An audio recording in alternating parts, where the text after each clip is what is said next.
Hey everybody, it's James and this is James's N-Scale Train Layout Project, the Performance Track Edition.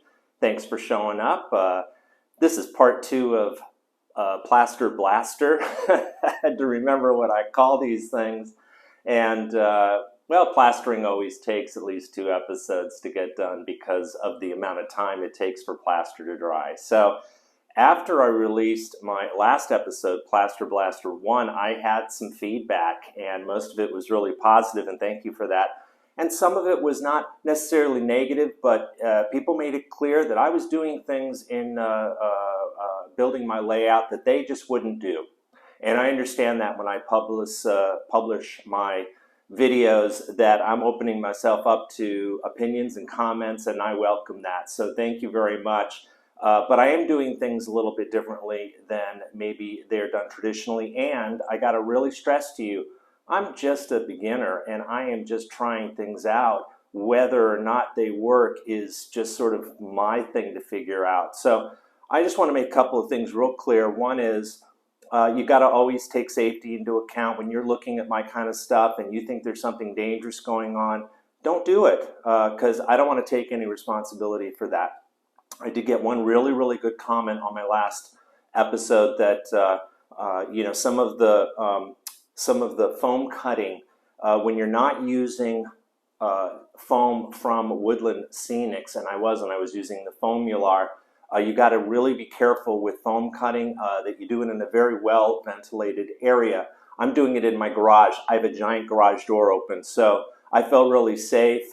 If you plan to do any foam cutting, you need to make sure that the foam is not going to create any toxic gases. So that was one really important point. And then another point that somebody brought up that I wanted to just bring to your attention was that they said when you use the Woodland Scenics plaster cloth on non-Woodland Scenics styrofoam like I did in my last episode, you know, that plaster cloth may fall off, okay, unless you rough up the styrofoam, which I did not do, and probably wouldn't do even now. I don't think I had a problem with it. My layout may fall apart as a result of me not doing that step, but I'm just in all due diligence making sure you know that you might want to rough up non-Woodland Scenics styrofoam if you're using the Woodland Scenics plaster cloth. So, you know, those are obviously really good points. I want to make sure you know that, you know, I'm just doing my best here to create a layout that I can be proud of.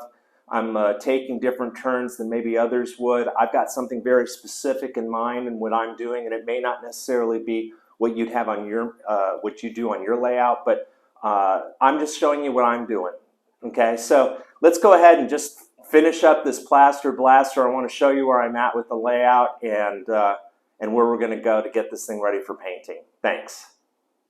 All right, so here we are with our fully plastered baseboard.